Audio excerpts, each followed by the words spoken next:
Olá a todos e todas. Bom dia para quem está aqui conosco, né, no momento síncrono, mas bom dia, boa tarde, boa noite para quem vai assistir em outros momentos depois pelo YouTube. Eu sou o professor George Coutinho, eu sou professor da área de política no Departamento de Ciências Sociais da Universidade Federal Fluminense de Campos dos Goytacazes, norte do estado do Rio, e esse é o projeto Voyeur Político. O projeto Voyeur Político é um projeto de extensão sediado no Departamento de Ciências Sociais da UFCampus, e é um projeto que se propõe a discutir questões candentes da conjuntura política brasileira. Nós estamos fazendo uma série de discussões, esse é o 5º encontro, onde nós discutimos justamente a conjuntura das eleições 2022.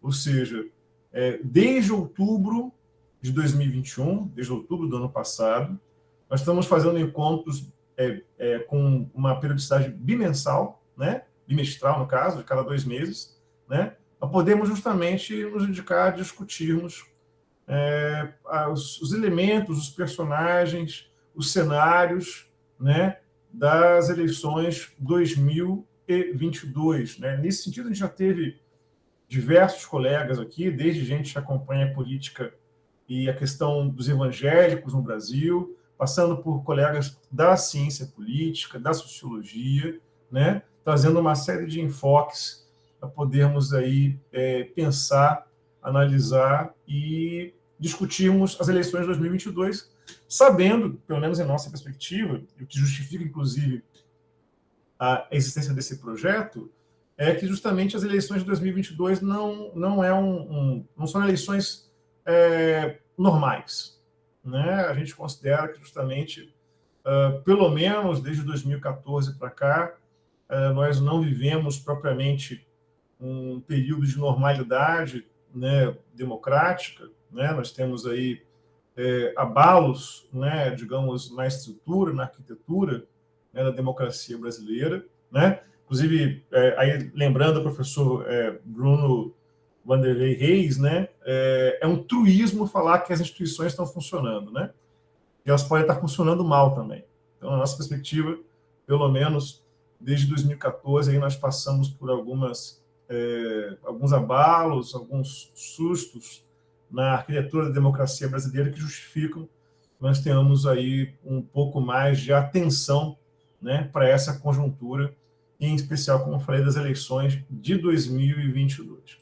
Bem, para essa rodada, que é a 5ª rodada do Voyeur Político, nós vamos ter uma dupla, coincidentemente, uma dupla de rubro-negros, né?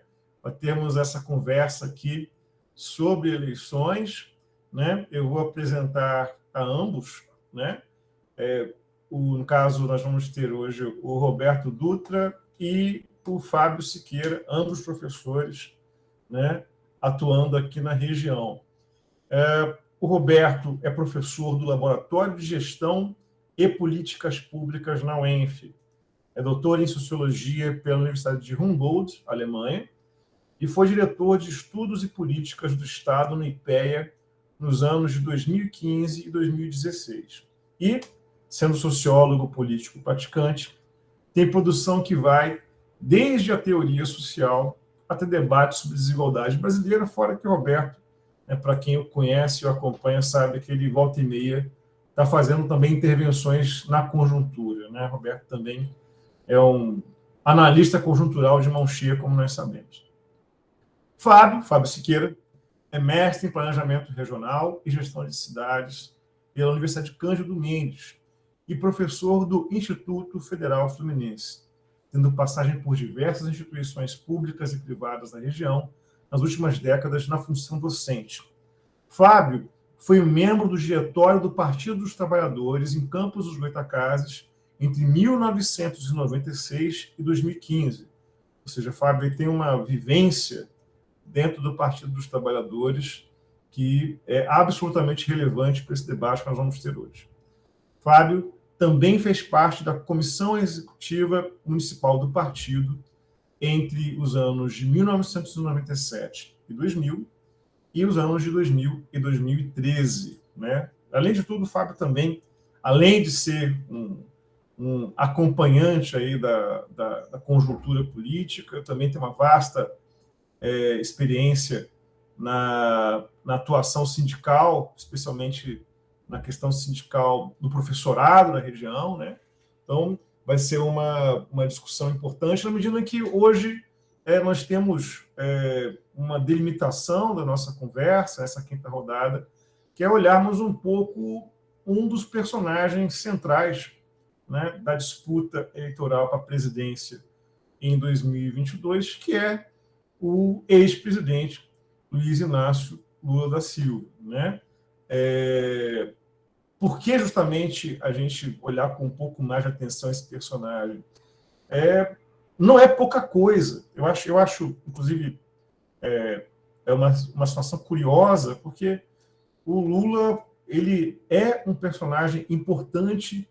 Eu acho que nós podemos dizer isso sem sombra de dúvida, de todas as eleições presidenciais da nova República, né? Ou seja, Lula ele está presente, né, enquanto nome, né, nas urnas desde 1989, em várias eleições, ou ele é um ator importante, um ator que desequilibra, né, fornecendo capital político para candidatos que, no caso, especialmente no caso da Dilma Rousseff, né, a gente pode dizer que muito do sucesso eleitoral dela também tem a contribuição aí do capital político do ex-presidente Luiz Inácio Lula da Silva. E num momento tão crucial como esse que nós estamos vivendo, né?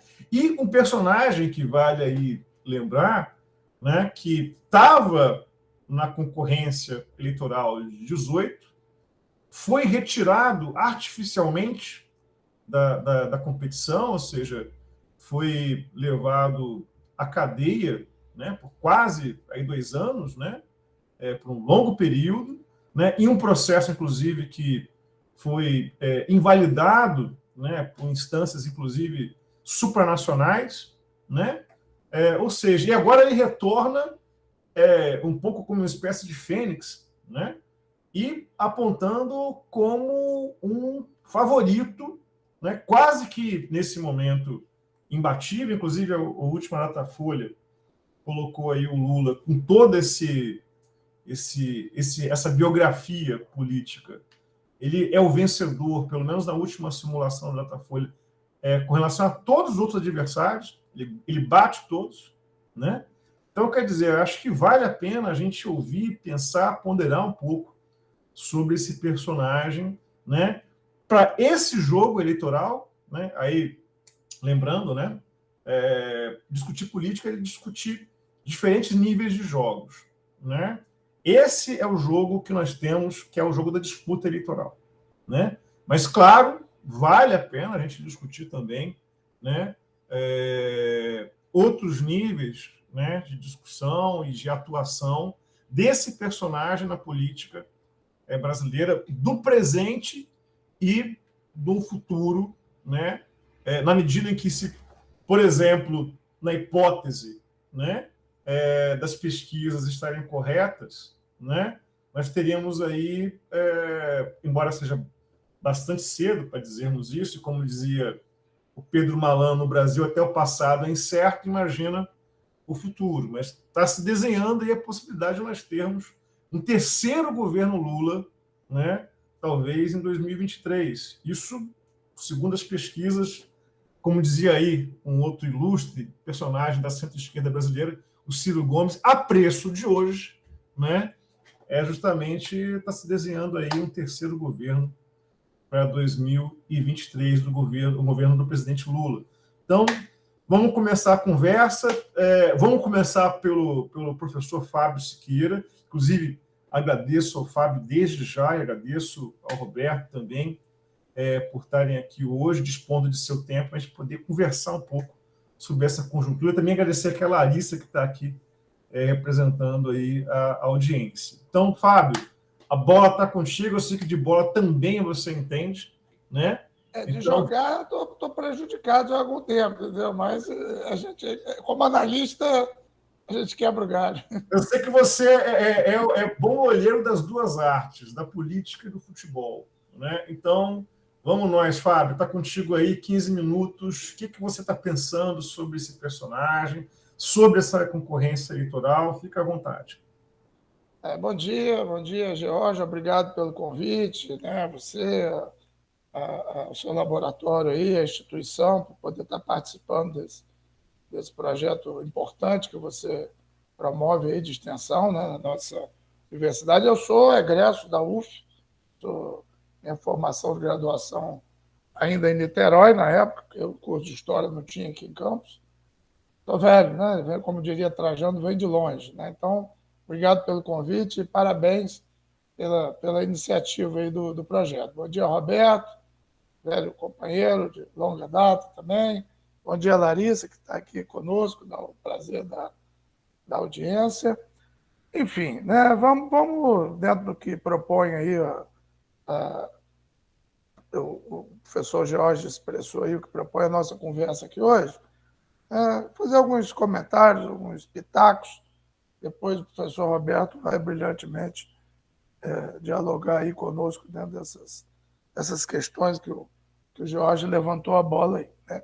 Bom, eu acho que em termos de conjuntura, né, tem uma coisa que não dá para ser negada. Eu lembro que há cerca de 90 dias, talvez um pouco mais, um amigo me mandou para mim um link de um projeto que vai na linha aqui do seu projeto, Jorge.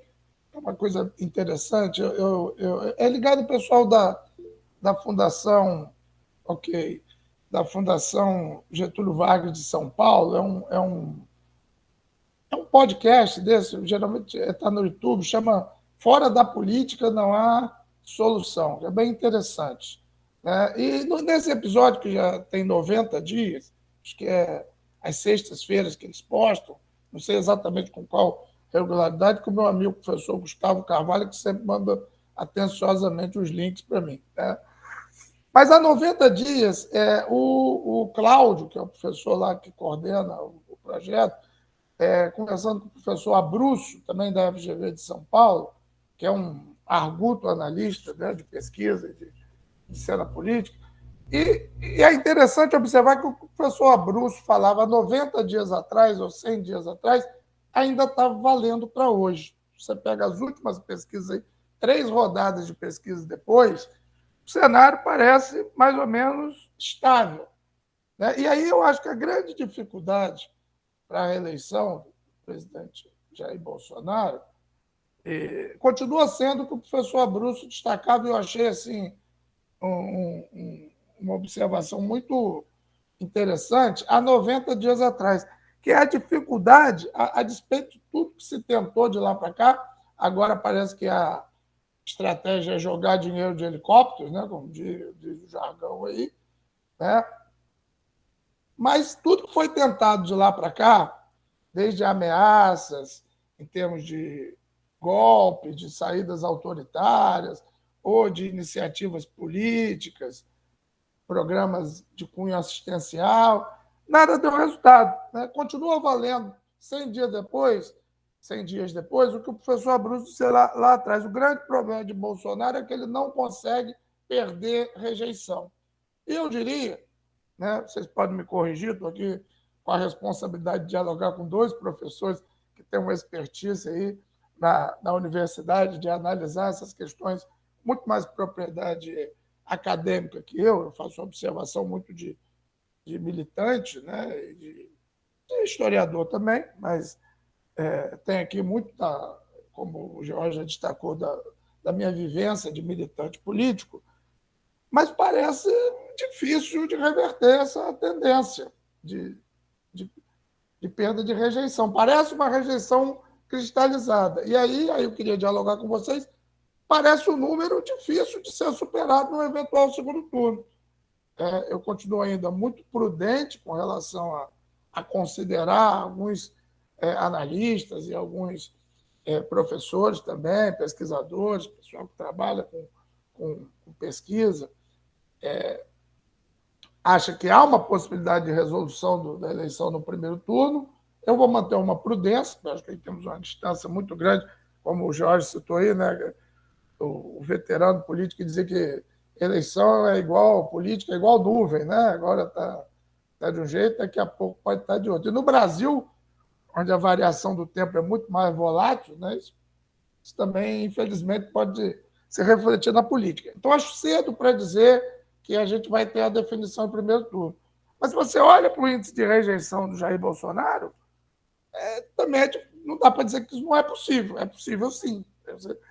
E se for para o segundo turno? No segundo turno, você reverter 60% de rejeição, o número que deixa isso muito claro é quando se projeta o segundo turno de Bolsonaro com o Ciro Gomes. O Ciro Gomes oscila aí na faixa de 8% a 10% no primeiro turno, mas ele vence em Bolsonaro em todos os cenários do segundo turno.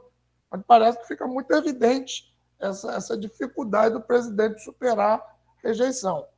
Ele continua com muita habilidade, né, no manejo das redes sociais, da internet,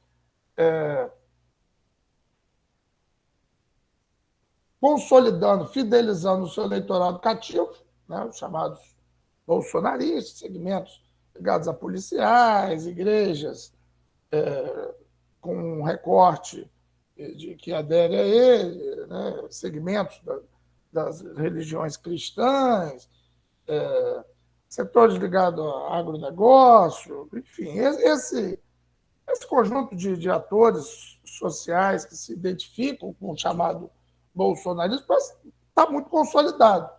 Mas sair daí para um crescimento está difícil. Eu tenho dúvidas, vamos esperar para ver, porque já houve aí o programa social que substituiu o Bolsa Família, não conseguiu fazer crescer. Então, não sei se esse aumento aí desses valores, até porque você pega assim, gente, nós vivemos para ver o diesel mais caro que a gasolina no Brasil.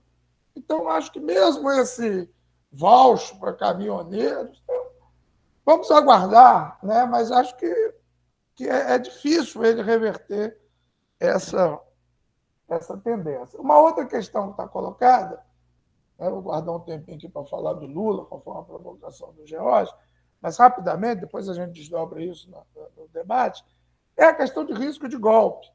Ora, é claro que há inegáveis movimentos de setores militares que estão na base do presidente nesse sentido. Agora, como é que vai fazer isso? Tem que ver, porque as condições históricas e conjunturais são completamente diferentes de outras que ensejaram saídas autoritárias no Brasil.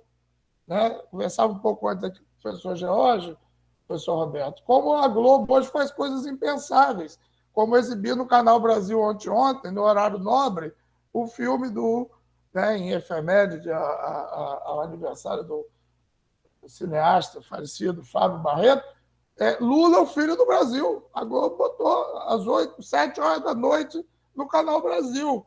Então, assim, isso tem o significado de que a mídia, né, salvo segmentos que um outro comentarista aqui da planície, Goitacá chamaria, salvo segmentos da mídia de coleira, né, que hoje no Senado Nacional tem aí a Record, o SBT. O Silvio Santos o Silvio Santos já brigou com a repórter dele lá quando a Dilma socorreu ele no Banco Pan-Americano. Agora ele é bolsonarista, amanhã ou depois ele faz um programa para saudar o Lula no dia seguinte, não tem esse problema.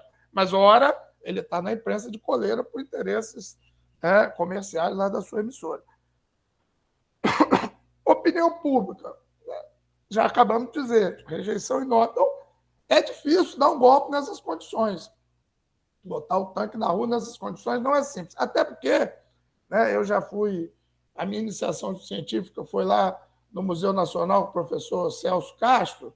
Então, eu tenho alguma leitura com relação... O fato das Forças Armadas, de grande parte dos comandantes da ativa, estarem em silêncio, não é novidade, mas também essa indefinição, que alguns companheiros, colegas, interlocutores, ficam ansiosos para que esses comandantes deem declarações no sentido do que foram as atitudes do ano passado do general Pujol, que acabou afastado do Comando do Exército, do general Azevedo, que acabou afastado do Ministério da Defesa. Então, tem alguns interlocutores nossos, pesquisadores, professores, militantes, que ficam esperando esses generais darem declarações censurando o golpismo de Bolsonaro e dos seus aliados. Eles não vão fazer isso. Não é da tradição. Nós vamos seguir na indefinição. Nós só vamos saber se há apoio para o golpe no alto comando, nos generais mais antigos que o general Braga Neto, na hora H, no dia D. Eles não vão anunciar se eles têm alguma censura aos projetos golpistas de Bolsonaro, general Heleno, general Braga Neto. Esses generais com mais tempo de oficialato, de generalato, não vão anunciar. Eles vão guardar isso no momento certo, se posicionarem, como foi no último 7 de setembro, por exemplo, que o governador lá, Ibanez, espertamente saiu de cena, saiu da cidade para fomentar o tumulto, e o ministro Fux recorreu diretamente ao comando do Exército. O comando do Exército botou a PM para cumprir sua função, proteger o Supremo e garantir a ordem em Brasília, enquanto o ministro Alexandre de Moraes ia cortando os PIX para financiar o putsch golpista lá na última data da independência. Então, assim, também não tenho clareza, não posso afirmar que há legalismo nas Forças Armadas, no alto comando, nos generais mais antigos, mas também não há clareza que eles vão apoiar esse tipo de aventura. Então, acho assim que, a observar as tendências que as pesquisas observam aí nos últimos 90 dias, mas parece que há uma estabilidade nesse sentido. E aí, para não estourar aqui os meus 15 minutos, de imediato, vou tentar responder a provocação do professor George com relação à figura do Lula. A figura do Lula, George, me parece uma figura ímpar na história da República Brasileira, né? Até porque, se cabe a comparação com Vargas, que é outra figura gigante na história da República Brasileira, a origem social é completamente distinta, né? O Vargas, ainda que tenha se destacado por políticas sociais relevantes na conjuntura da década de 1930, por um projeto nacionalista, né? Todo o mérito que ele tem, enquanto figura rica e contraditória, que a leitura da biografia, dos 3 volumes da biografia do Lira Neto costuma permitir a gente constatar, né? Salvo outros clássicos da ciência política, da história, né? Eu fui orientando a professora Ângela de Castro Gomes, né? Aqui de Itaperuna, que foi minha professora lá na UF, e me levou para o CPDOC para fazer essa iniciação científica. Então, a gente estuda Vargas, não há como tirar os méritos e reconhecer que Vargas é a outra figura gigante ímpar da República brasileira. E ele é ímpar e o Lula é ímpar porque um tem origem na oligarquia gaúcha e o outro tem origem, um retirante do sertão de Caetés de Garanhuns, né? Então, são figuras ímpares, porque são os 2 grandes gigantes da história política da República Brasileira, com origens sociais diversas, atuando em conjunturas diversas, mas os 2 relevantes para alterar algumas questões importantes nas respectivas conjunturas, né, sem anacronismo, mas figuras que ficaram na marca da memória da população, da sociedade brasileira. Você pega alguns outros políticos e líderes sindicais que têm um perfil semelhante do Lula, podia citar o Meneghelli, o Vicentinho, o Marinho, eles têm alguma relevância. O Vicentinho é deputado, o Marinho foi prefeito, mas nenhum consegue ter a grandeza e o destaque, nem em São Paulo, onde eles fazem política, nem muito menos no Brasil. O Lula tem um carisma, uma capacidade de dialogar com a sociedade, né? Você pega líderes sindicais de outras categorias, aí, como da nossa, dos professores, o Delúbio Soares, o Vacari Neto, outra categoria importante, sindical com os bancários, coitados, tiveram até um fim ou uma trajetória acidentada, até, sob certo sentido, não vou polemizar com isso aqui agora, injusta, mas, enfim, certamente não foram figuras que vão ficar marcadas pela popularidade e pelo destaque na vida pública. Figuras que ficaram marcadas, inclusive, por problemas graves na trajetória recente aí do Partido dos Trabalhadores na política nacional. E aí eu acho que é importante essa questão do Lula, nessa conjuntura, né? E o que faz a gente apelar um pouco, eu tenho conversado fraternalmente com o Roberto, ele agora vai falar aí, mas a importância de agregar sobre a liderança do Lula, esse do que eu chamo desse grande guarda-chuva, de uma frente ampla nesse momento pela defesa da democracia.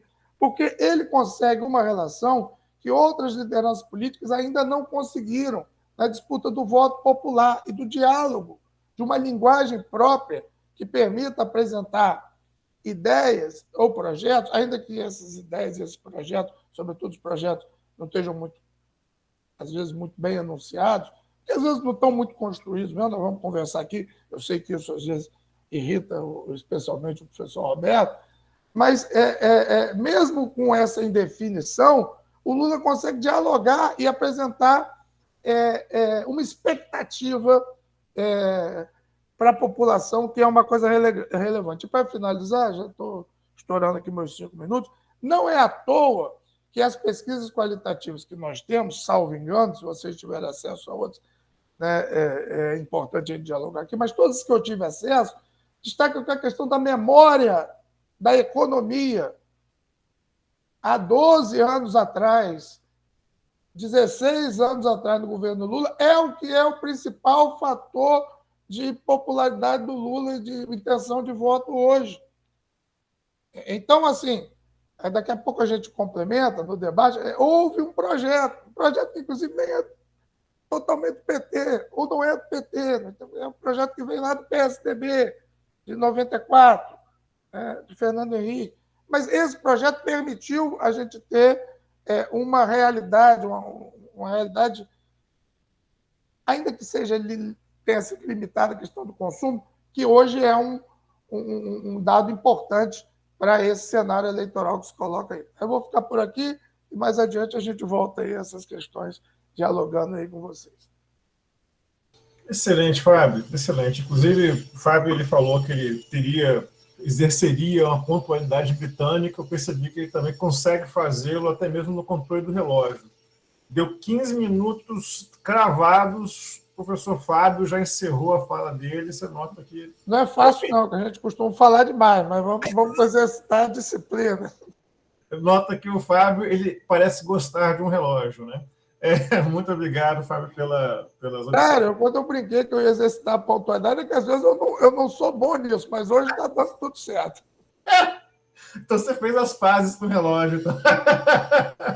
Eu queria agradecer pela exposição precisa, clara, né, de diversos pontos da conjuntura. Aqui é o Fábio. E agora, sem mais delongas, a gente passar para o professor Roberto fazer suas observações sobre a conjuntura e também pontuar um pouco sobre esse personagem, né, da Nova República, que é o ex-presidente Lula, que atualmente segue liderando, né, as pesquisas, né? Então, Roberto, está contigo aí.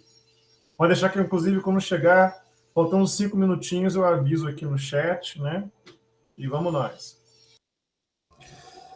Obrigado, George. Bom dia, Fábio. Bom dia, Larissa. Bom dia a todos e todas, né, que estão nos ouvindo, que vão nos ouvir. Primeiro, eu queria agradecer ao George pelo convite, por essa oportunidade de conversar, né, presencialmente com você e, sobretudo, hoje com o Fábio Siqueira, que é um grande amigo, né, um companheiro de longa data, né? Na minha vivência no PT, o Fábio não só foi um companheiro, mas um amigo. A gente era da direita do PT, né, Fábio? O pessoal com mais juízo, né? Digamos assim. E Fábio, de certo modo, exerceu um papel importante na minha iniciação política, assim como outros companheiros aqui em Campos, né? Na época que eu era ainda estudante de ensino médio do IFE. Então, foi um prazer, né, encontrá-lo de novo aqui, como tem sido também em outras caminhadas, como foi na última eleição municipal, e trocar ideias contigo, né? Eu tenho muito pouca paciência para escrever longamente no Facebook. Eu não consigo digitar, então, né, a ideia dessa conversa nossa que hoje surgiu de um debate no Facebook do George. Então, eu agradeço muito por isso, porque realmente eu sou um péssimo um péssimo debatedor em Facebook. Eu gosto muito de publicar as coisas lá, mas não tem muita desenvoltura por causa da dificuldade de digitar mesmo. Eu não abro o computador para isso, né? No celular eu digito mal, no computador eu fico com preguiça. Então, conversar assim é muito bom, né? Bem, eu queria primeiro começar falando sobre a conjuntura, então seguir mais ou menos o mesmo modelo que o Fábio colocou, mas antes dizer o seguinte, eu não estou aqui hoje como analista, né? Não me coloco como analista imparcial, apesar, né? Eu sou um militante também, e o que eu vou falar hoje aqui é mais opinião mesmo pessoal, opinião política, né? Que tem a ver muito com a minha relação com o Lula, com o PT, alguém que gostou muito do Lula, gosta ainda de certo modo, mas tem muitas questões, muitas críticas também. Então, eu não pretendo aqui hoje nenhum tipo de distanciamento para ser honesto, né? Então, primeiro, eu concordo com o Fábio em relação a boa parte da sua análise, né, de conjuntura. Primeiro, obviamente, sobre o favoritismo de Lula, né? É evidente esse favoritismo a preço de hoje, sobretudo quando o adversário principal é o Bolsonaro mesmo, né? Colocado hoje aí. Então, não há dúvida de que Lula é favorito, seja para ganhar no primeiro turno, né? E eu acredito que essa possibilidade é muito remota, mas se houver, obviamente, a possibilidade de alguém ganhar no primeiro turno, é o Lula, claro, né? Mas no segundo turno contra o Bolsonaro, como o Fábio colocou, essa rejeição do Bolsonaro é impossível de ser superada. Então, eu não vejo nenhum risco do Bolsonaro se recuperar, nenhum risco do Bolsonaro conseguir, com Auxílio Brasil, ou com dinheiro, subsídio para caminhoneiro, não vejo essa possibilidade mesmo. Então, contra o Bolsonaro, o Lula é o favorito, né? Claro, no primeiro e segundo turno. A única coisa que eu também concordo com o Fábio em relação à questão do risco de golpe, eu acho remoto, eu acho que, claro que as Forças Armadas, uma parte delas até gostaria, mas a parte que eu acho que gostaria não me parece ser a parte mais preparada para isso, né? Eu acho que é um pessoal mais de baixo nível mesmo, tanto do ponto de vista da hierarquia formal, quanto do ponto de vista da própria dos próprios atributos morais e cognitivos para fazer isso. Não há condições, eu acho, na opinião pública, né? A grande mídia, não apoia hoje um golpe desse, né? Então, eu concordo com esses dois pontos da análise do Fábio. Eu só acho que ainda é muito cedo para falar de um cenário definido, né? A gente, apesar de eu ser bem mais novo que o Fábio, né? Bem mais novo mesmo, estou brincando aqui, Fábio, ver se ele me provoca, né? Eu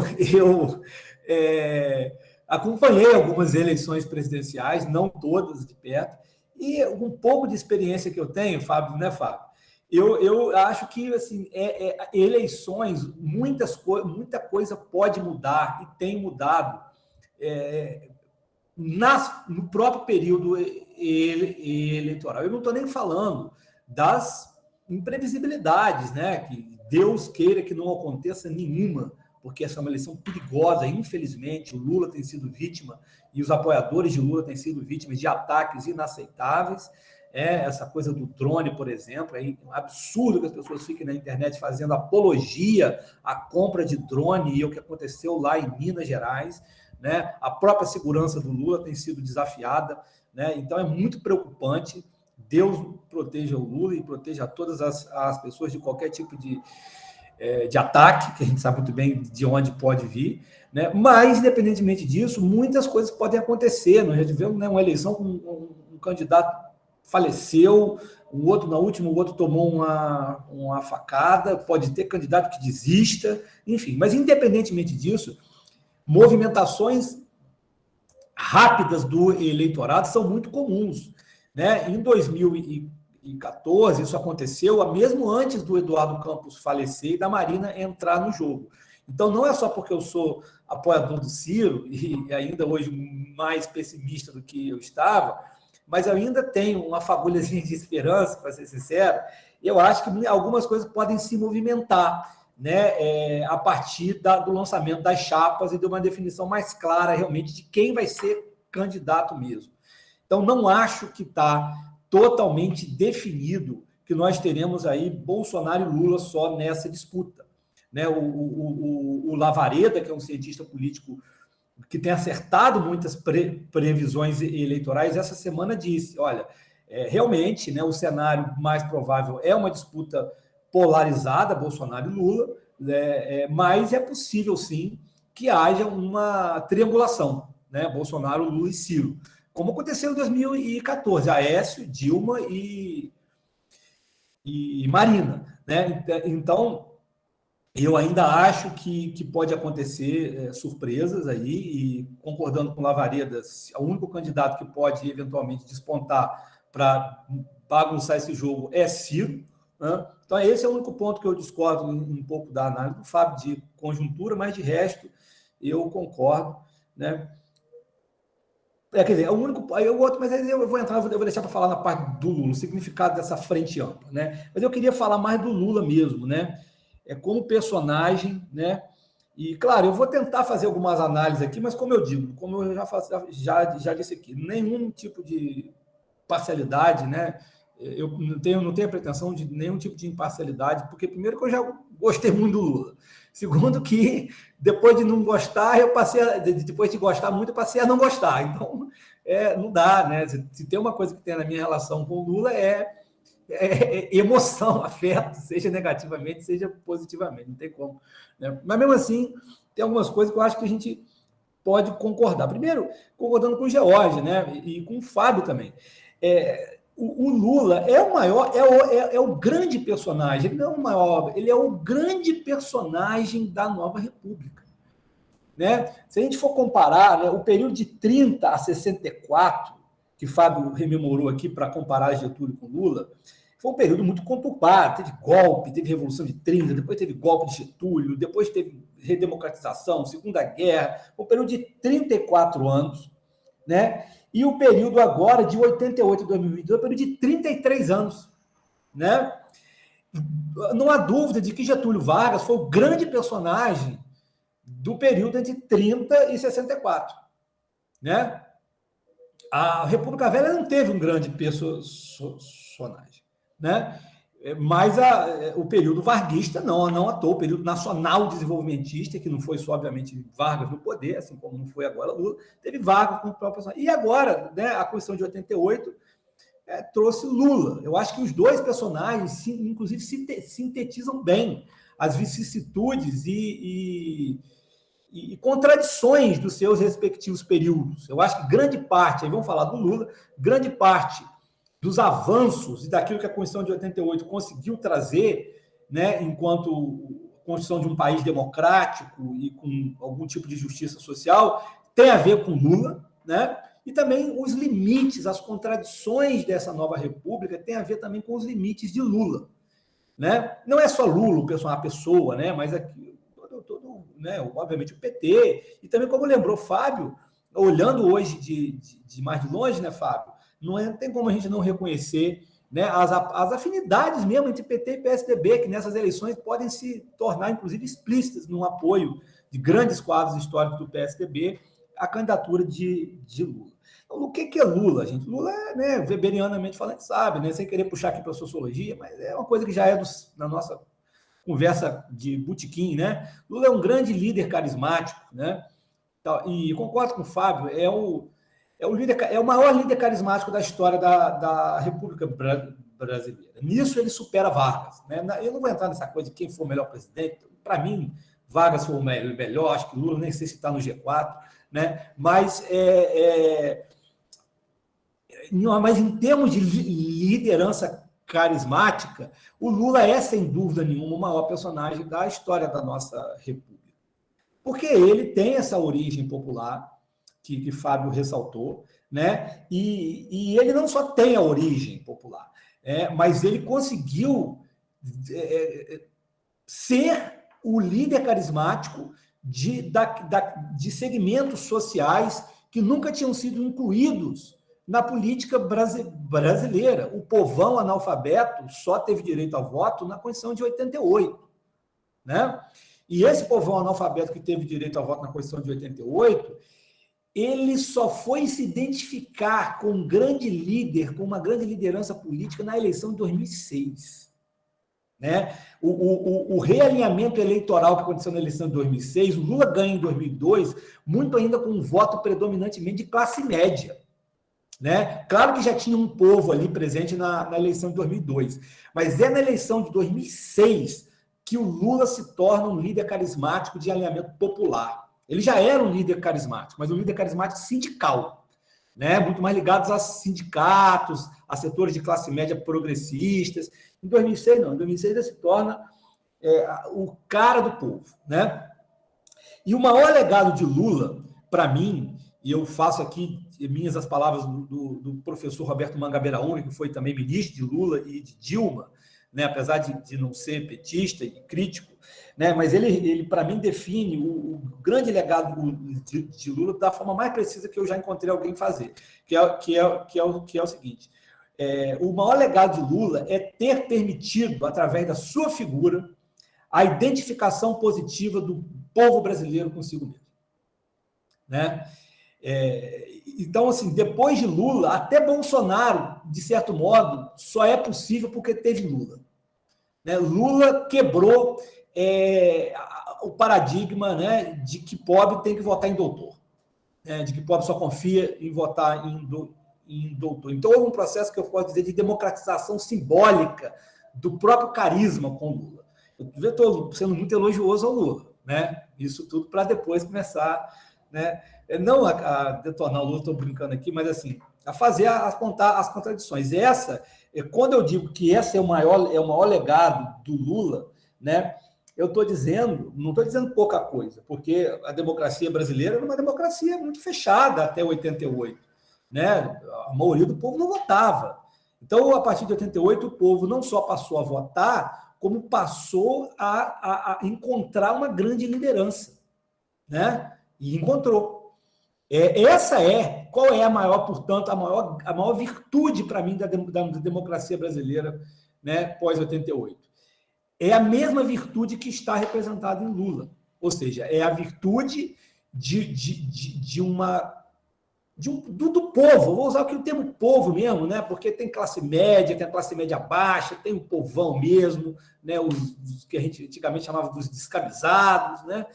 Então, toda a massa, né, do eleitorado que se identifica com Lula, que vota e que se identifica, se sentiu incluída no jogo político. Não só porque podia votar, né, mas porque encontrou um candidato da sua preferência, né?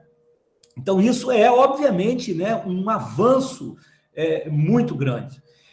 E aí, para usar um termo da sociologia chato, assim, mas para tentar deixar mais didático, o grande avanço da democracia brasileira foi naquilo que a gente chama do input da política. Ou seja, a população encontrou um caminho, através de Lula e do PT, né, a grande massa do povo encontrou, através de Lula e do PT, um caminho pelo qual ela conseguia vocalizar e fazer entrar nos sistemas políticos as suas demandas.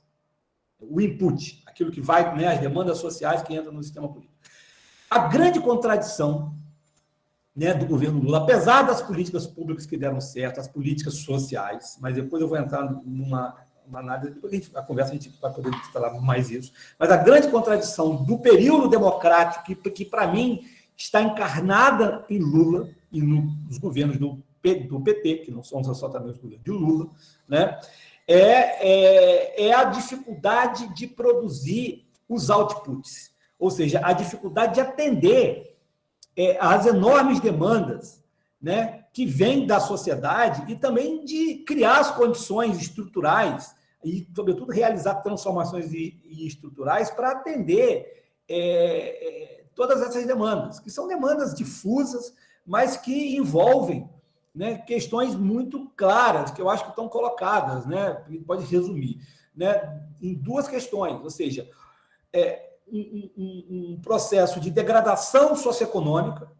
O povo brasileiro, no período da grande contradição da socioeconômica da nova república é que ela promoveu o maior processo de desindustrialização, de reprimarização da economia brasileira da história.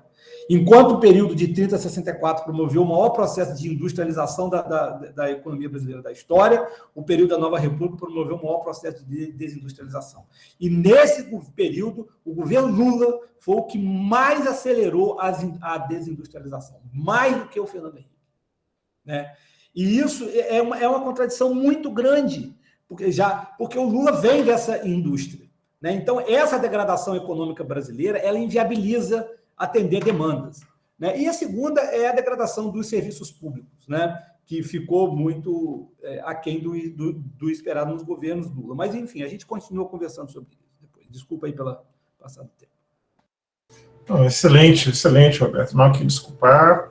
Eu acho que você fez também uma exposição muito clara e intelectualmente honesta, né, na medida em que você coloca, olha, minha perspectiva não é imparcial nem desinteressada, né, é de alguém que está engajado na conjuntura até a medula, então está acompanhando, discutindo e colocando questões, mas acho que, a despeito de você impôs uma grande objetividade na sua fala. Você coloca questões que são muito objetivas e são incontornáveis, né, na sua discussão. Queria agradecer também, né, pela sua fala, pela sua análise, né. Inclusive, o Fábio falou do Cláudio Couto, né, o Fora da Política Não Há Salvação, realmente um dos meus podcasts prediletos, e eu acho que hoje é um trabalho que é um dos maiores em termos de divulgação de ciência política, né? Uma divulgação científica na área de ciência política muito, muito bacana. Se algum dia o Cláudio estiver passando por esse vídeo, um abraço, Cláudio, parabéns pelo projeto. Bom, vamos nós então, né? Eu ouvi muito atentamente as falas de ambos, e, bom, eu acho que vou colocar aqui algumas questões. Eu acho que, sem dúvida alguma, eu concordo bastante com o Roberto, de que como nós estamos vivendo, que alguns classificam como um momento de aceleração histórica, é um pouco prematuro nós cravarmos que a eleição já está definida, né? Eu acho que todos nós concordamos com isso.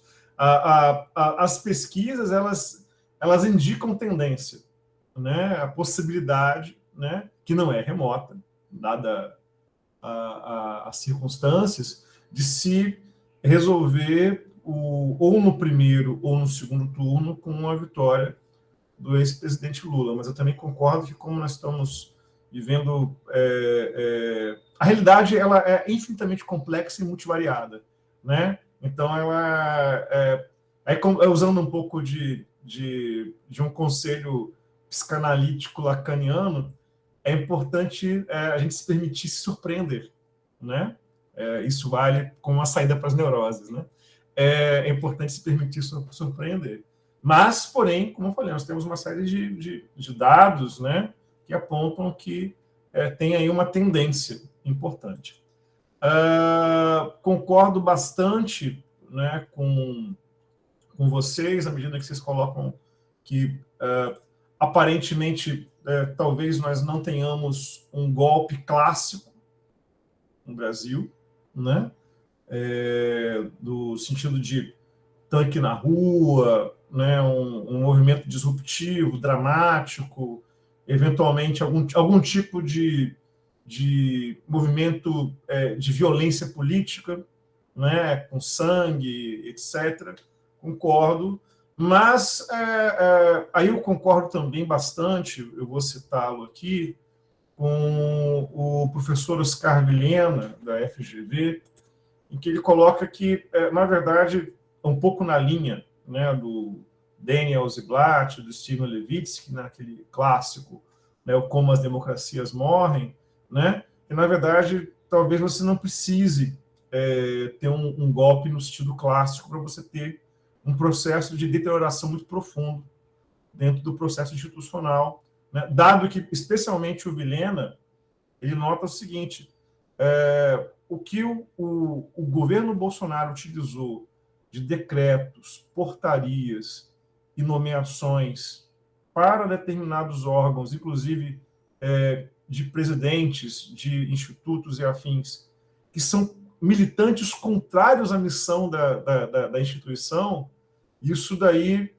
é meio como se fossem pequenas bombas atômicas jogadas na institucionalidade brasileira, né? Então, quer dizer, como reiterando, né, um pouco o argumento lá do Levitsky e do Ziblatt, talvez a gente não precise de um movimento dramático, né? Dado, inclusive, até mesmo esse último movimento do Bolsonaro, que está procurando um tipo de blindagem, né, com relação a maus feitos, aí, aparelhando de uma maneira inédita a AGU, né, a Advocacia Geral da União. Bom, eu vou fazer aqui agora algumas questões, né? Eu vou fazer uma provocação que eu acho que ela vai permitir que vocês dois, por razões diferentes, consigam fazer uma entrada interessante, e vou citá-lo também, que é o Breno Altman, né, que é também um arguto observador, né, da cena política. Ele fez um comentário sobre as intenções da chapa Lula-Alckmin, né, em que ele... e aí eu acho que é um ponto, inclusive, importante, que eu acho que, a despeito de nossas preferências, eu acho que nós temos mais discordâncias táticas do que desavenças estratégicas, né? Mas o ponto é o seguinte, o Breno Altman, ele colocou que, dada a configuração um pouco da chapa Lula-Alckmin, tem uma feição de um certo amplismo, uma chapa um pouco cara de frente ampla, não seria possível ter um programa sistemático, né, de governo, né, caso, né, tenha oportunidade, né, de ser implementado. Não seria possível, não seria viável, porque a conjuntura não permite. Seria uma espécie de repelente para atrair determinados aliados, etc., né?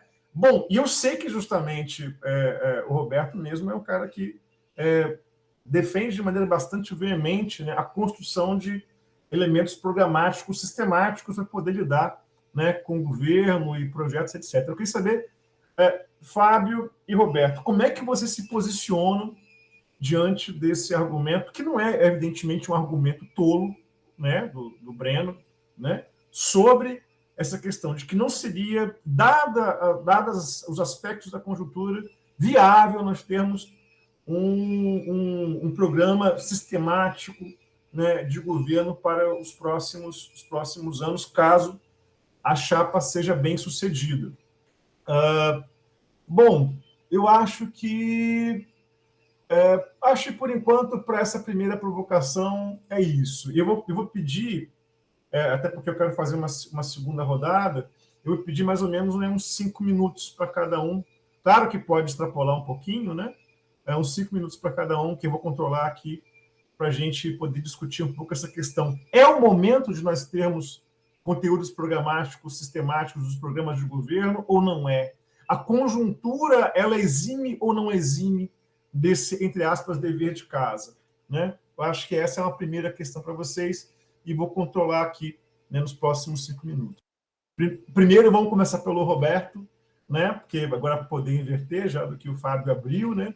Depois vamos passar para o Fábio. Vamos lá, Roberto, é contigo.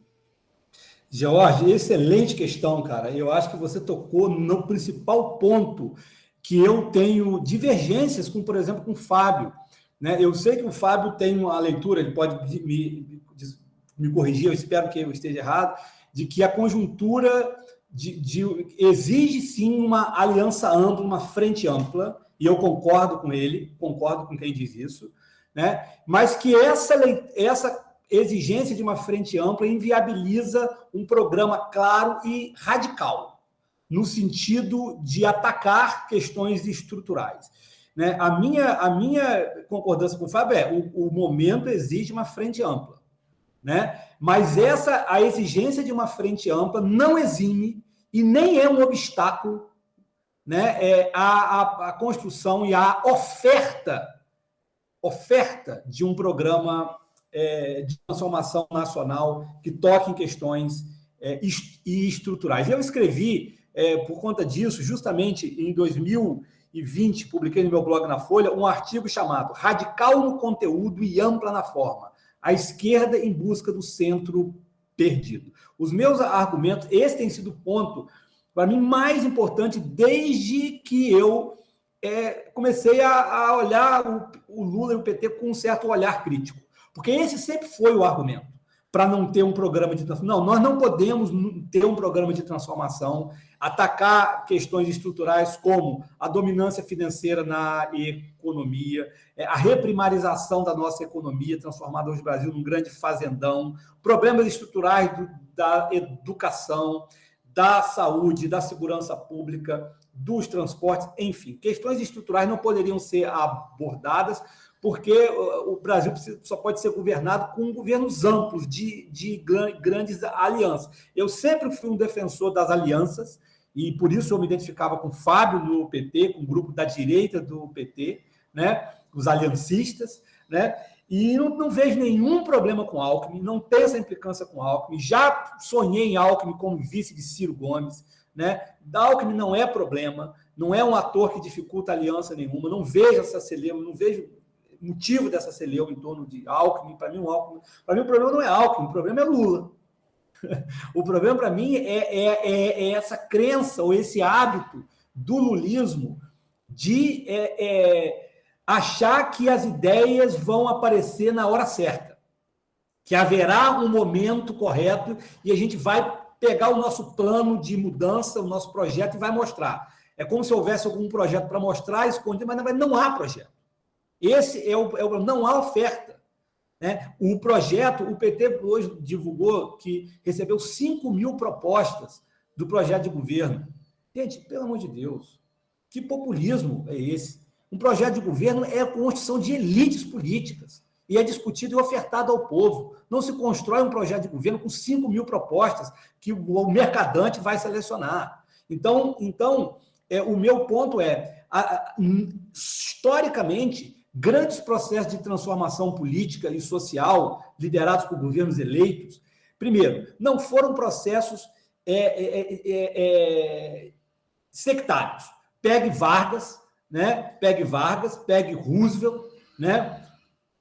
Pegue o Great Society americano depois da Segunda Guerra e todos os processos de mudança estrutural nos países que trilharam caminhos nacional-desenvolvimentistas, socialistas, social-democratas, sempre foram governos de grandes alianças, governos amplos na forma e radicais no conteúdo.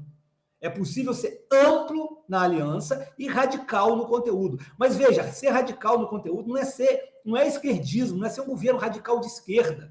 Existem processos de transformação que interessam ao empresariado ou que podem interessar. E aí tem uma outra questão, que é o seguinte: os atores sociais, eles não têm um interesse político, uma orientação política definida por uma espécie de DNA da sua posição econômica. É possível convencer elites locais a aderir a um projeto nacional. Roosevelt fez isso. Vargas, em alguma medida, fez isso lá com o seu antigo PSD, né, que era o partido que ele criou para organizar as oligarquias locais. Então, se você pega processos reais de transformação histórica, nós tivemos alianças amplas, como essa que Lula constrói, né? E eu não tenho crítica nenhuma à amplitude da aliança de Lula, pode conversar até com Temer, não tem problema nenhum, né? Para mim, não tem, o meu problema não é esse. O meu problema cabe ao Lula e ao PT ofertar um programa, entende? Ofertar um programa que toque na ferida, que põe o dedo na ferida. Eu não vejo a aliança como impedimento para isso, né? O impedimento para isso está dentro do próprio lulismo, que questões que são, sobretudo, uma hipertrofia do carisma, como elemento que garante vitória eleitoral, e uma atrofia do elemento intelectual. O lulismo é um movimento político que, infelizmente, caminhou no sentido de uma aversão a ideias e uma descrença nas ideias no processo político. Talvez, em grande medida, com razão, porque Lula convive com intelectuais muito medíocres, como Aloysio Mercadante, né, como Guido Mantega e muitos outros. A intelectualidade petista mais próxima de Lula é muito medíocre. Então, sabiamente, Lula, como diria Delfim Neto, a grande vantagem de Lula é que ele não estudou na USP, né? Graças a Deus. Então, tendo conhecido uma intelectualidade muito medíocre, paulista, o pessoal da economia da Unicamp, que botou o Palmeiras na segunda divisão, o Lula, sabiamente, prefere seguir o seu faro. E o faro dele o levou a adotar a política do PSDB, que foi até melhor mesmo, entre adotar, né, um nacional desenvolvimentismo, que não é nacional desenvolvimentismo, nacional consumismo, que foi o que Dilma acabou tentando fazer, né? É melhor ficar daquele jeito, mas poderia se abrir para outras correntes. Eu não estou querendo aqui que o Lula me chame para conversar, não é isso, quem sou eu? Mas, assim, o ponto houve uma hipertrofia do carisma e uma atrofia do desenvolvimento programático do PT, mas não é um problema só do PT, não, gente. Isso é uma coisa que acontece nos partidos de esquerda no mundo todo. Né? O Partido Social Democrata alemão está no governo de novo, está tendo dificuldades enormes de enfrentar desafios, porque o mundo hoje, e aí o ponto, para encerrar minha fala, o Lula promete o mínimo, né, e ele está certo, né, eu acho que é a responsabilidade política, o povo precisa comer, o povo precisa sobreviver, e é isso que tem que ser feito mesmo, isso tem que ser a prioridade. A grande questão é que não é mais possível fazer o mínimo hoje sem enfrentar brigas colossais. Não dá mais para colocar o povo comendo e bebendo uma cervejinha sem brigar feio com o agronegócio. Mas não é mandar destruir o agro, não é destruir o agronegócio, é tentar obrigar o agronegócio a entender que não dá para o Brasil ser um fazendão onde a comida que é produzida aqui não fica nada aqui, né? Então, assim, não dá mais para o Lula reeditar um governo de bem-estar social como foi de 2002 em diante, sem comprar brigas que parece que ele não está disposto a comprar. Repito, o meu ponto é, a aliança ampla não é motivo para acanhamento ou nulidade programática. Esse é o meu ponto. Excelente, Roberto, excelente. Inclusive pela até a contundência que lhe singulariza nas nossas discussões, né? Mas parabéns pela observação. E eu vou ser muito justo com o Fábio, né? Fábio, você tem 7 minutos, que o companheiro Roberto... Eu ia dizer... 7. Então você vai ter 7 também. Agora que eu me dando com a minha reconciliação com o tempo agora aqui, entendeu? Mas vamos tentar administrar. Queria pedir desculpa, que para não cair aqui da ligação, da chamada, eu tive um probleminha aqui de 1 minuto para garantir aqui na fala anterior do Roberto, mas foi 1 minuto que eu tive que fechar a câmera para garantir que continuasse aqui na chamada, tudo tranquilo. Acho que não perdi nada nesses segundos, não. Tá. Mas, enfim, vamos lá, são muitas questões e os 7 minutos vou tentar aproveitar da melhor forma possível. Vou tentar usar uns 2 para primeiro dialogar um pouco com a questão que eu concordo, né, quando o Roberto coloca, e você também dá anuência, Jorge, e é claro, né? Nós tivemos uma eleição aqui em Campos de 2004, se eu não me engano, que a eleição mudou com 15 dias. 15 dias, exatos 15 dias, 20 no máximo, a eleição para a prefeitura mudou. O segundo turno seria um e passou a ser outro. É possível ocorrer essas mudanças no cenário eleitoral, sobretudo agora que a gente tem mais de 3 meses, né? Agosto, setembro, julho, agosto, setembro. Então, estamos muito distantes da eleição para considerar que não há alguma margem para essa mudança aí que o Roberto cultiva a esperança que possa haver. Porém, a minha impressão é que há alguma dificuldade, algumas dificuldades que estão colocadas para a candidatura do ex-ministro Ciro Gomes. Primeiro porque, assim, eu acho que para ocupar esse espaço de terceira via, que eu acho até que ele é o candidato mais qualificado do cenário para ocupar, ele sofre pressões e oposições à direita. Setores da mídia, setores importantes, da política nacional, inclusive partido fisiológico, mas com estruturas regionais importantes, como o PMDB aí, está aí tentando bancar a senadora lá do Mato Grosso, né? Quer dizer, há uma tentativa meio que desesperada de setores importantes da mídia, da economia, de tentar emplacar uma outra terceira via que não seja o Ciro. Então, nesse sentido, ele teria que, ao mesmo tempo,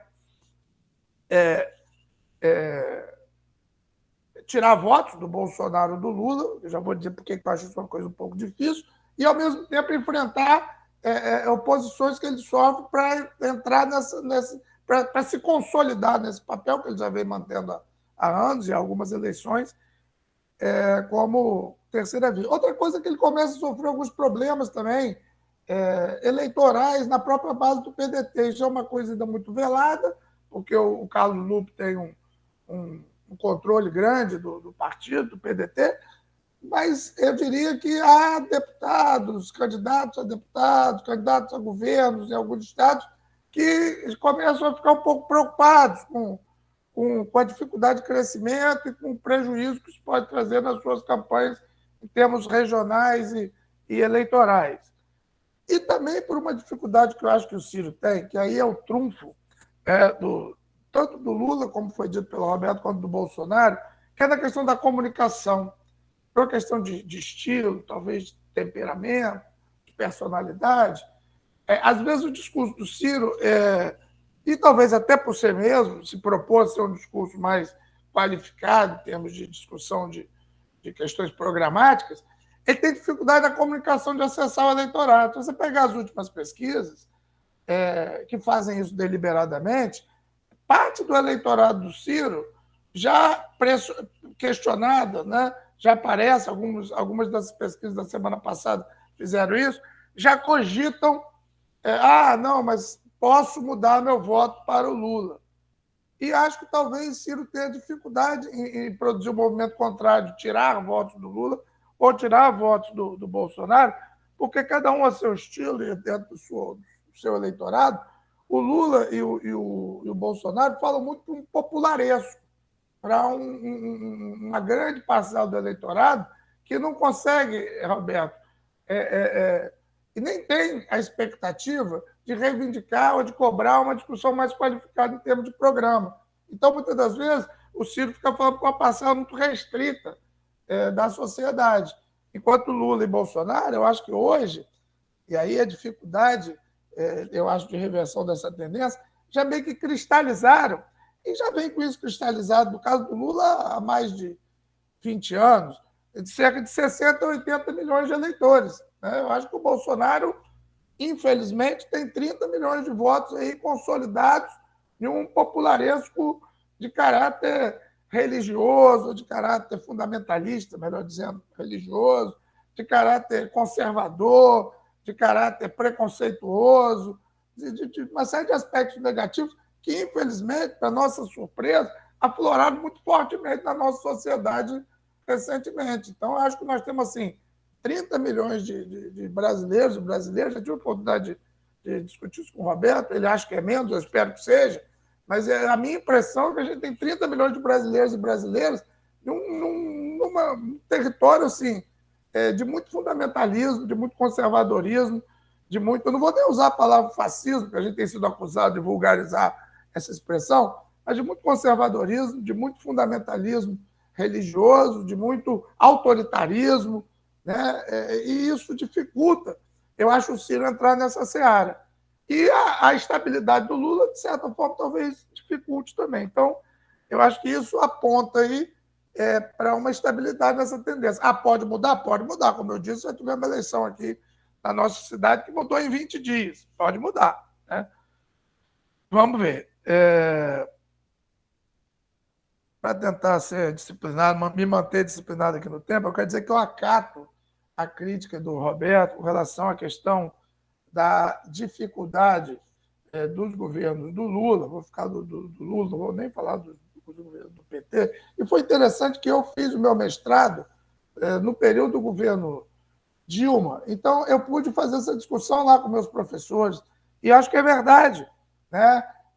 a questão da reprimarização, a questão da falta de um projeto de desenvolvimento industrial, isso é um dado, não há como questionar. Entretanto, acho importante a gente atentar para a responsabilidade, e o Lula às vezes aponta isso, do poder legislativo nisso. Mas aí nós vamos voltar lá a 1993. A questão do... Nós vamos voltar, na verdade... vou tentar concluir aqui, vamos lá. Vou tentar voltar a 88. A Constituição e o plebiscito de 93. A gente tem um modelo presidencialista imbricado, que vocês conhecem até melhor que eu. E aí, Roberto, eu acho que entra essa dificuldade da questão de montar a frente ampla dentro de um projeto que seja muito... Isso talvez tenha sido até a dificuldade do Ciro de ampliar a sua base política. Porque esse Congresso que a gente está aí é refratário a muitas das questões, daí a aparente incompatibilidade, que eu acho que ela é circunstancial. Né? Se a gente parar para pensar, por exemplo, que bom aconteceu no Brasil nas últimas décadas, não tinha projeto, o Itamar Franco não tinha projeto depois do Fora Collor. Né? O Itamar Franco se aproximou do PSDB, que se afastou do PT, o PSDB. Havia setor do PSDB que considerava a aliança com Lula em 94, mas se afastam do PT para ir compor com o Itamar Franco. E, de certa forma, de lá para cá, a questão da estabilidade econômica e do enfrentamento básico, no sentido do bem-estar social, como o Roberto corretamente destacou, tem sido o horizonte dos governos, FHC e Lula. Ponto. Foi isso. Há necessidade de se avançar? Há necessidade de se avançar. Qual é o problema, eu diria, no momento? Por que a gente, às vezes, né, o Jorge cita o Alckmin, eu não me alio automaticamente a ele, mas o que possa haver de convergência é isso. A necessidade de fazer uma frente ampla hoje, que seja mais amalgamada pela questão da defesa da democracia, e tenha mais dificuldades neste momento eleitoral de defender, como eu reconheço, o Ciro defende uma questão de projeto mais claramente, é a questão da dificuldade de ter uma base política eleitoral para isso. A gente conversava um pouco, né, Jorge, acho um pouco antes de você entrar, Roberto, da questão da importância da eleição para o Congresso, e Jorge me passou uma visão interessante, alvissareira, espero que isso de fato ocorra, de uma maior atenção e uma melhor tática dos partidos de centro-esquerda para a disputa do Congresso. Mas a dificuldade, eu acho, Roberto, do Lula, de talvez, de alguma forma, buscar essas interlocuções entre economistas e formuladores para um projeto mais claro de desenvolvimento, é a dificuldade de conciliar isso com a base eleitoral necessária, a coligação propriamente de partidos, né, que vai dar sustentação. Eu diria que isso depende muito, né, tornar para concluir esse programa de governo menos um grande amálgama democratista, assim como você colocou aí, e realmente formular um projeto de governo mais consistente e mais estratégico, pressupõe a gente ter uma boa eleição para o Congresso. Porque o Lula, muitas das vezes, apertado por alguns aliados nossos, como o Zé Trajano, o Juca Kfouri, logo que ele saiu da prisão, ele deu uma entrevista ao Juca e o Zé foi apertado. Por que não tem reforma tributária? Avançar na questão do imposto progressivo. O Lula falou assim, teve proposta, mas não passou nem da comissão de economia. Então, assim, muito do que é necessário, e eu concordo plenamente com as questões que o Roberto traz, desenvolvimento industrial, desenvolvimento da questão tecnologia, investimento em ciência e tecnologia. Aí vou concluir dando um exemplo. Você fala no agro tosco, Roberto. E é isso, mas o agro tosco hoje tem um peso enorme no Congresso Nacional. Não foi por acaso que Furlan, olha que contradição, Furlan foi ministro do Desenvolvimento de Lula. Olha, mas isso não é uma concessão ideológica, isso é uma imposição de um poder político concreto no Legislativo. Então, eu diria que o grande desafio para que essa frente ampla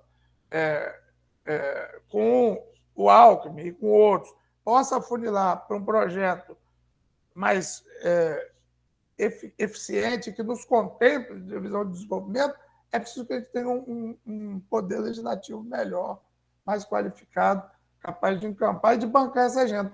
Eu não tomo isso como provocação para concluir mesmo, mas às vezes eu imagino o Ciro, assim, um eventual governo Ciro, as dificuldades de diálogo, as trombadas e as derrotas que esse Congresso poderiam impor eventualmente, porque, por isso eu citei 88 e 93, o chamado presidencialismo de coalizão, que é uma versão mal ajambrada do parlamentarismo, que equivocadamente o PT defendeu, em sua maioria, mas, de fato, criou um mecanismo institucional que é muito complicado e que, de certa forma, faz com que players que estejam eleitoralmente mais viabilizados para ampliar, às vezes acabam jogando para frente um pouco essa questão, até para saber, à luz de qual correlação de força vão poder se posicionar nesse sentido mais lá na frente. Excelente, excelente, Fábio. Também agradeço pela sua exposição. Eu acho que nós temos aí, né, inclusive, eu vou até pedir para a gente encaminhar para o encerramento dessa quinta rodada, né, ainda com inúmeras questões borbulhando, né, inclusive a temperatura já está ali próxima da fervente, né, não por animosidade, mas sim pelo calor que essas questões elas colocam, né, e exigem da gente. Eu vou pedir para vocês encerrarem, né, eu vou passar a palavra, agora eu vou inverter de novo, agora é o Fábio primeiro, depois o Roberto. Eu acho que uns 3 minutinhos aí para vocês poderem fazer considerações finais, né, e depois, ao repassar para mim, eu vou encerrar essa quinta rodada, muito satisfeito pela qualidade da exposição que vocês fizeram, mas eu vou temperar, né, nesse momento dessa rodada final, uma questão, né, que vocês sintam-se à vontade. A gente vai ter que fazer agora uma fala mais curta, mas eu vou citar justamente o André Singer, né, que é da USP, né, mas eu acho que ele faz uma avaliação que me parece interessante e honesta ao definir o lulismo como um reformismo fraco, né? Eu acho que essa é uma definição bastante precisa, né? Inclusive, já mata a observação de que o PT não fez autocrítica, porque o André Singer é quadro do PT, e essa observação, para mim, é uma autocrítica, tá? De um quadro, né, do partido. Mas eu vou fazer a questão que é a seguinte, um pouco como se fosse uma questão, né, de pesquisa, né? E se, dadas as configurações, a feição, digamos, da estrutura política e social brasileira, e se esse reformismo fraco foi o que até agora nós conseguimos fazer de mais avançado na nova república? Digo em termos factuais, não nos contrafactuais. Tá? Inclusive, eu falo isso mais com um certo desânimo e tristeza do que como um elogio. Tá? Então, passo aí a palavra primeiro ao Fábio, aí eu vou controlar aqui uns 3 minutinhos, poder fazer considerações finais, você também se despedir da galera, depois ao Roberto, e depois a gente faz um fechamento. Fábio. Ok, eu queria então agradecer a oportunidade, dizer que é uma satisfação estar aqui trocando ideias com vocês essa manhã. Espero ter contribuído, né, para a proposta do projeto, que a gente possa oportunamente marcar o desdobramento presencial e regado àquela cerveja para a gente confraternizar, né? Vamos agendar isso. Agradecer a Larissa também, aí o prestígio de estar acompanhando essa nossa conversa e concluir, enfim, acatando essa provocação do George. Não tem nenhum reparo a fazer ao que diz o André Singer. Mas eu acho que essa autocrítica cabe menos ao Lula do que ao PT como um todo, e é um conjunto de forças mais amplo. É porque, ao mesmo tempo que você disse que foi um reformismo fraco, mas foi um governo que em nenhum momento pode ser caracterizado como um governo petista, em nenhum dos 4 mandatos. Porque a necessidade de estabelecer alianças, para além, o programa do PT, ele pode ter limitações? Não, certamente que tem. Mas, mesmo assim, ele jamais pode ser implementado. Como eu disse, quando você nomeia para o desenvolvimento um personagem como o Furlan, com todo respeito ao Furlan, mas eu digo do que ele significa na sociedade, na economia brasileira, é porque você não está tendo força, não está tendo condição, hegemonia política, de colocar ali o que pensa a maioria do partido sobre essa questão fundamental do desenvolvimento nacional. Então, eu diria que a fragilidade, a fraqueza do reformismo, ele vai do ponto de vista da fraqueza da responsabilidade do PT e da centro-esquerda no Congresso Nacional.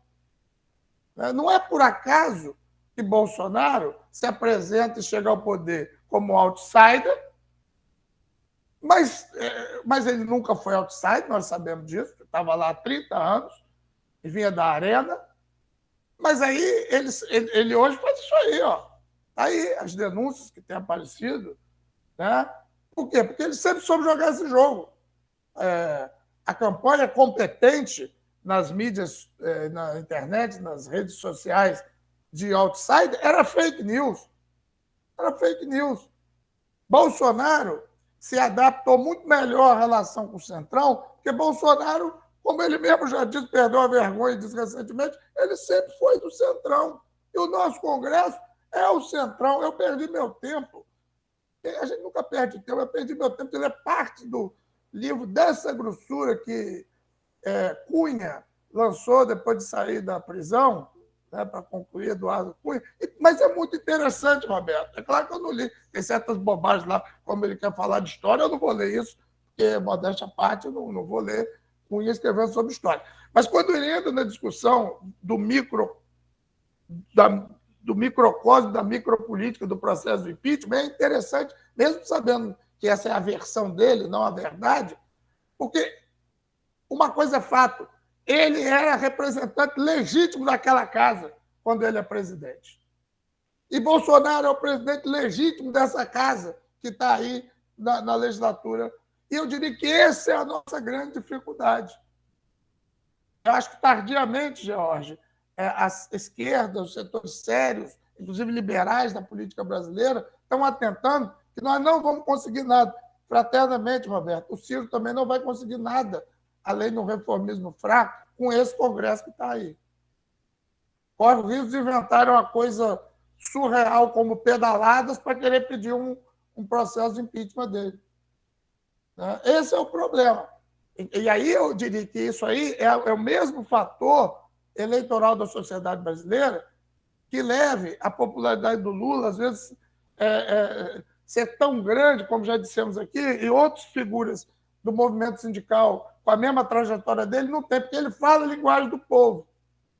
E isso faz dele também, além de uma grande liderança política que eu me referencio, que eu homenageio, que eu tenho profunda admiração, mas muitas das vezes você encontra pessoas que têm uma leitura mais precária, mais desinformadas, tem uma leitura mais precária da realidade, que dizem: não, eu vou votar no Lula, mas se da outra vez eu não votei no Lula, eu votei no Bolsonaro, porque o Lula não foi candidato, eu votei no Bolsonaro.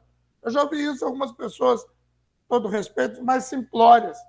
E esse segmento da sociedade, eu diria aí, pelo menos 60 milhões de votos, que fica aí entre a liderança carismática, popularesca do Lula e do Bolsonaro, eles não atentam para a importância.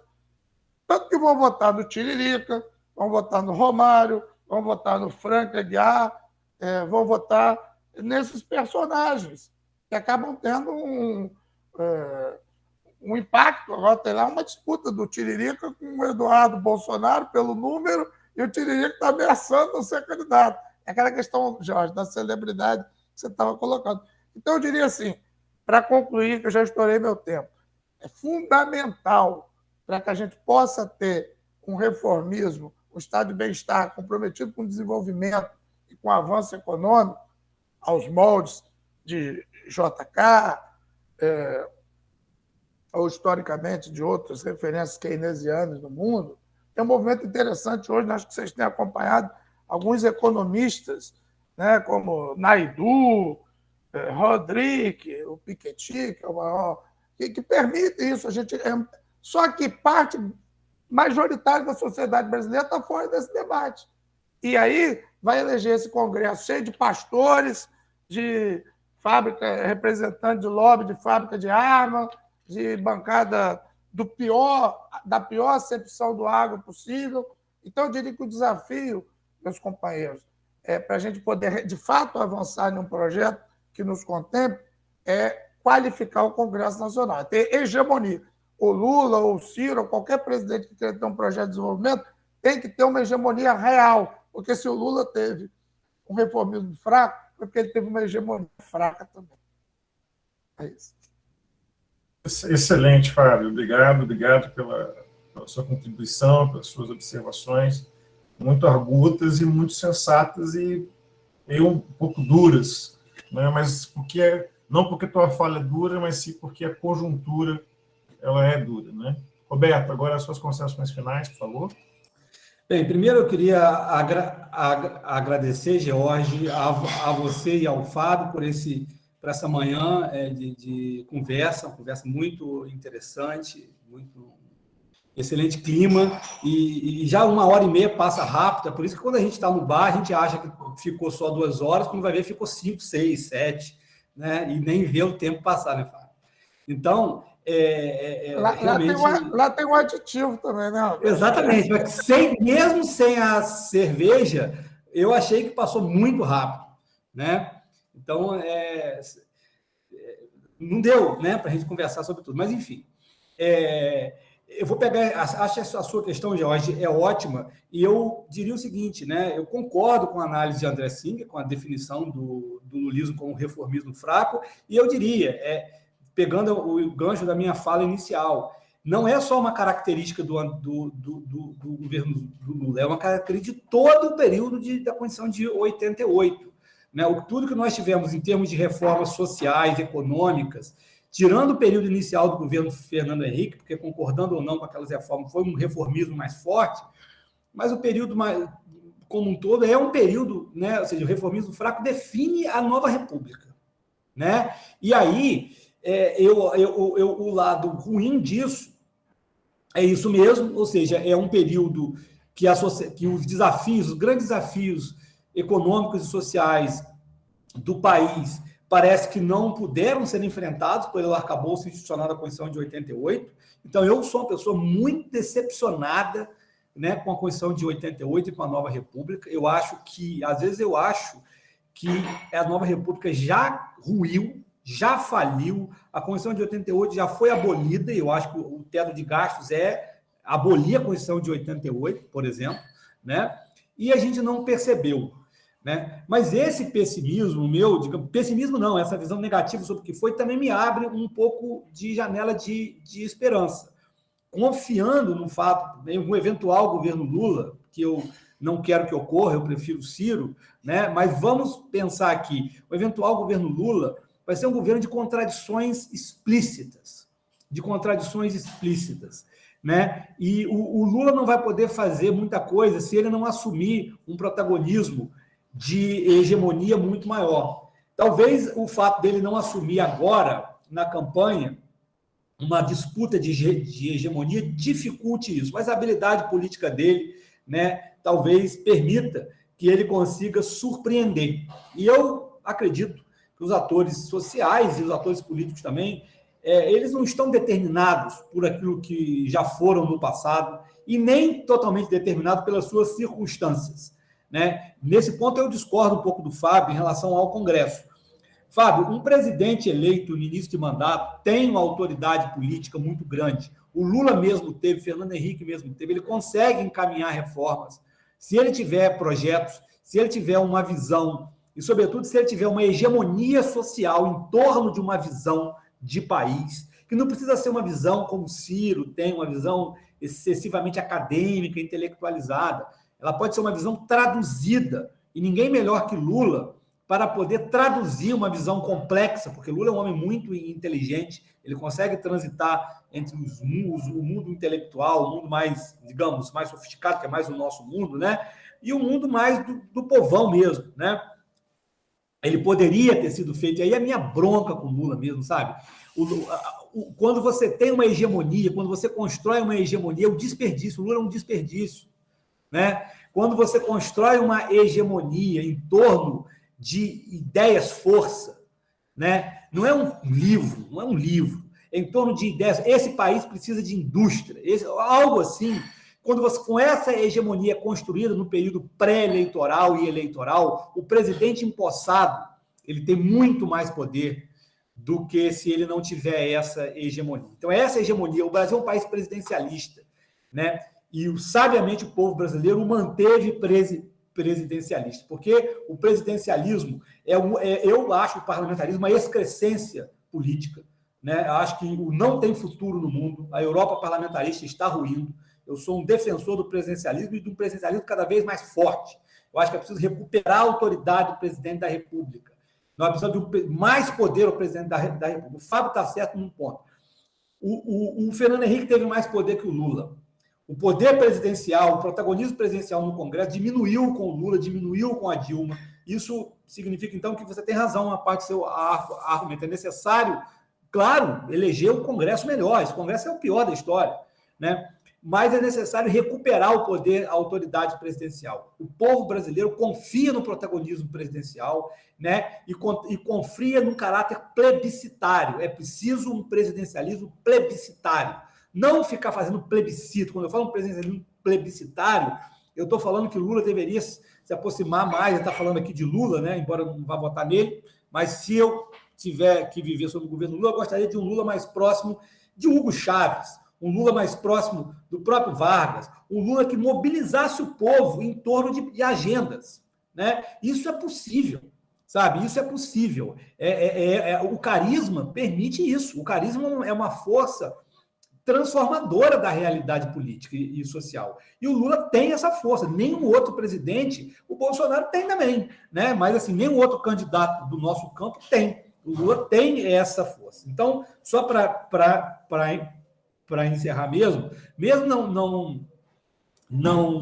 votando no Lula, né? Estou aqui sendo bem sincero, eu não sou totalmente pessimista, não. Eu acho que o quadro do governo Lula é um quadro difícil, como seria para qualquer governo, mas ele pode nos surpreender. Mas para isso teria que fazer, né, uma mudança de rumo em torno desse enfrentamento aí. Eu acho que o Congresso não é um obstáculo tão grande se você tem, né, se você assume um protagonismo, como, por exemplo, JK assumiu. JK governou o país numa situação política de oposição muito forte e conseguiu fazer o que fez. O maior problema para o Lula, para mim, não está no Congresso, está no STF.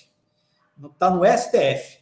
Esse STF que está aí nos protegendo de Bolsonaro foi o STF que nos colocou no bolsonarismo, né? Eu vejo uma situação onde o Lula consiga eventualmente, ou o Ciro, que seja, aprovar projetos no Congresso fruto de uma longa negociação política e o STF bloquear isso, né? O Bolsonaro, quando reclama do protagonismo legislativo do STF, tem razão em muita questão. Então, só para encerrar mesmo, espero que eu esteja errado em muitas coisas, mas não na minha visão de que os atores políticos não estão determinados pelas suas circunstâncias, né? O novo pode surgir, é possível que haja surpresas, né? Vamos nos permitir surpreender, para roubar uma fase do George.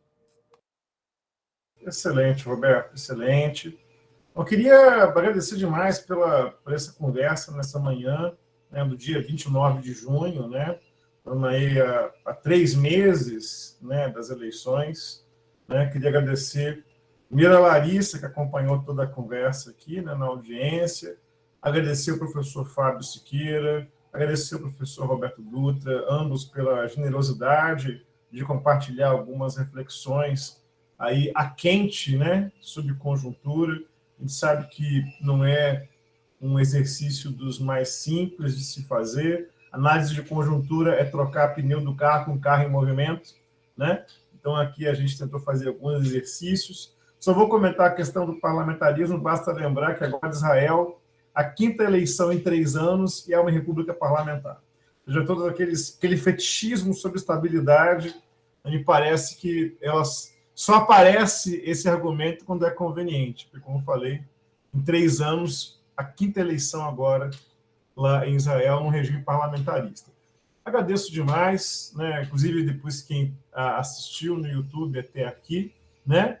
E a próxima edição do Voyeur, que vai ser a 6ª rodada discutindo eleições, está prevista para acontecer no mês de agosto, né? E vai ser o último encontro antes das eleições, do primeiro turno das eleições brasileiras de 2022. Agradeço demais os nossos convidados de hoje, a audiência, e, para encerrar, lembrando que o projeto Voyeur Político é um projeto coordenado por mim e sediado no Departamento de Ciências Sociais da UFCampus, para extensão sediado na UFCampus. Obrigado, um abraço.